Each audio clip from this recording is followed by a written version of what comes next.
15,200 feet की ऊंचाई, साल के 8 महीने जो जगह कई फीट मोटी बर्फ की चादर के नीचे दफन रहती है, सदियों तक इस भयानक और जमे हुए वीराने में एक रहस्य छिपा था। एक ऐसा पवित्र स्थान जिसका जिक्र एक महान गुरु ने अपनी आत्मकथा में किया था, लेकिन वो जगह धरती पर असल में है कहाँ, ये कोई नहीं जानता था। ये कोई आम खोज नहीं थी, ये बर्फीले तूफानों, जानलेवा रास्तों और एक सदी से भी लंबे इंतजार के बाद इंसानी हौसले और अटूट विश्वास की कहानी है। आज हम उस तीर्थ की बात कर रहे हैं जिसे खोजने वाले ने हिमालय की दुर्गम घाटियों को भी मात दे दी। हम बात कर रहे हैं सिखों के पवित्र तीर्थ श्री हेमकुंड साहिब की।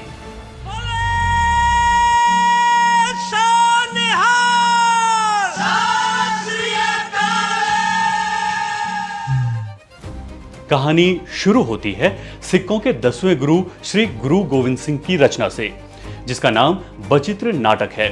इसमें गुरु साहिब लिखते हैं कि अपने पूर्व जन्म में उन्होंने एक ऐसी जगह महाकाल की घोर तपस्या की थी जो सप्त श्रृंग यानी 7 चोटियों से घिरी हुई थी।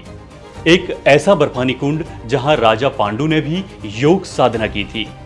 सदियां बीत गई, सिख श्रद्धालु इस पवित्र स्थल के दर्शन करना चाहते थे, लेकिन एक सवाल हर किसी के मन में था। भारत के इतने विशाल हिमालय में वो 7 चोटियों वाला बर्फानी कुंड आखिर है कहां? इस रहस्य पर सबसे पहले पर्दा उठा 19वीं सदी के अंत में। साल 1884 विद्वान पंडित तारा सिंह नरोत्तम ने धर्मग्रंथों का गहन अध्ययन किया और अपनी किताब श्री गुरु तीरथ संग्रह में एक चौंकाने वाला भौगोलिक दावा किया। उन्होंने बद्रीनाथ के पास मौजूद एक दुर्गम और अनजान सी झील को श्री गुरु गोविंद साहिब का तपस्या स्थल बताया। स्थानीय लोग इसे लोकपाल कहते थे, लेकिन उस दौर में बिना किसी सड़क या नक्शे के यहां तक पहुंचना आम इंसान के बस की बात नहीं थी। और ये रहस्य एक बार फिर हिमालय की धुंध में कहीं खो गया। फिर आया साल 1929। महान सिख विद्वान भाई वीर सिंह ने श्री कलगीधर चमत्कार नाम की किताब प्रकाशित की। इस किताब में हेमकुंड का जो विस्तृत वर्णन हुआ था, उसने एक चिंगारी का काम किया और ये चिंगारी जाकर गिरी टिहरी गढ़वाल के एक छोटे से गुरुद्वारे में, जहां एक रिटायर्ड फौजी और ग्रंथी संत सोहन सिंह सेवा करते थे। 1932 में जब संत सोहन सिंह ने यह किताब पढ़ी तो उनके भीतर एक बेचैनी सी उठ गई। उन्होंने ठान लिया कि चाहे जान चली जाए, लेकिन गुरु साहिब के उस पवित्र स्थान की वो खोज करके दम लेंगे। 1933 में यह अकेला इंसान हिमालय के अनजान रास्तों पर निकल पड़ा। न कोई ट्रैकिंग गियर, न कोई नक्शा, सिर्फ स्थानीय भूटिया जनजाति के लोगों से लोकपाल झील का रास्ता पूछते हुए वो आगे बढ़ता रहा। खतरनाक चट्टानें, ग्लेशियर का खौफ, लेकिन सोहन सिंह के कदम नहीं रुके। और फिर आया साल 1934। एक बड़ी और जानलेवा चढ़ाई के बाद जब संत सोहन सिंह एक चोटी पर पहुंचे तो उनकी आंखें खुली की खुली रह गई। उनके सामने एक विशाल नीले पानी की झील थी जो आंशिक रूप से बर्फ से जमी हुई थी और उसके चारों तरफ ठीक 7 चोटियां आसमान को छू रही थी। ये वही जगह थी, ये वही सप्त श्रृंग था जिसका जिक्र गुरु साहिब ने किया था।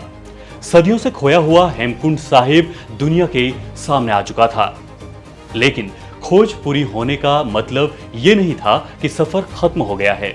वहां तक लोगों का पहुंचना और गुरुद्वारा बनाना एक असंभव चुनौती थी। संत सोहन सिंह सीधे अमृतसर गए, भाई वीर सिंह से मिले। भाई वीर सिंह ने उनकी खोज के विवरण को धर्मग्रंथों की कसौटी पर परखा और ऐतिहासिक मोहर लगा दी कि यही असली हेमकुंड साहिब है। गुरुद्वारा निर्माण शुरू करने के लिए उन्होंने 2100 रुपये की आर्थिक मदद भी दी। वापसी के सफर में सोहन सिंह की किस्मत ने उन्हें एक और शूरवीर से मिलवाया, ब्रिटिश भारतीय सेना की इंजीनियरिंग इकाई बंगाल सैपर्स के हवलदार मोदन सिंह। वो एक सर्वे टीम का हिस्सा थे। जब मोदन सिंह को इस खोज के बारे में पता चला तो उन्होंने अपना पूरा जीवन, अपना तन मन धन इस मिशन के लिए समर्पित कर दिया। जरा सोचिए, 1936 का साल, 15,000 फीट की ऊंचाई पर पत्थर और लोहे के भारी सामान को पीठ पर लाद कर ले जाया गया। संत सोहन सिंह, हवलदार मोदन सिंह और कुछ स्थानीय ठेकेदारों की मदद से उस बर्फानी झील के किनारे 10 बाई 10 फीट का एक छोटा सा लेकिन बेहद मजबूत पत्थर का गुरुद्वारा बनाया गया। साल 1937 में पहली बार वहां श्री ग्रंथ साहिब जी का प्रकाश हुआ और इसी के साथ विधिवत शुरू हुई वो महान यात्रा जिसे आज हम हेमकुंड साहिब यात्रा के नाम से जानते हैं। संत सोहन सिंह के निधन के बाद हवलदार मोदन सिंह ने 1960 में अपनी आखिरी सांस तक इस जगह को संवारा और यात्रियों के लिए रास्ते बनाए। जब लाखों श्रद्धालु उस दुर्गम चढ़ाई को पार करके हेमकुंड साहिब के दर्शन करते हैं तो वो सिर्फ एक तीर्थ नहीं जाते, वो संत सोहन सिंह और हवलदार मोदन सिंह के उस अदम्य साहस को भी नमन करते हैं जिन्होंने हिमालय के सीने में दफन एक रहस्य को आस्था के सबसे बड़े केंद्रों में से एक बना दिया। ये सिर्फ एक खोज नहीं थी, ये भक्ति और जिद की एक ऐसी दास्तान है जो हिमालय की बर्फीली हवाओं में हमेशा गूंजती रहेगी। आपके लिए ये स्क्रिप्ट लिखी थी हमारे सहयोगी दीपक पुरोहित ने। आपको ये कार्यक्रम कैसा लगा हमें कमेंट कर जरूर बताएं और इसी तरह के कार्यक्रम देखने के लिए thirdpole.live को सब्सक्राइब करना ना भूलें। मिलेंगे किसी और कार्यक्रम में, तब तक अपना ख्याल रखिए। नमस्कार।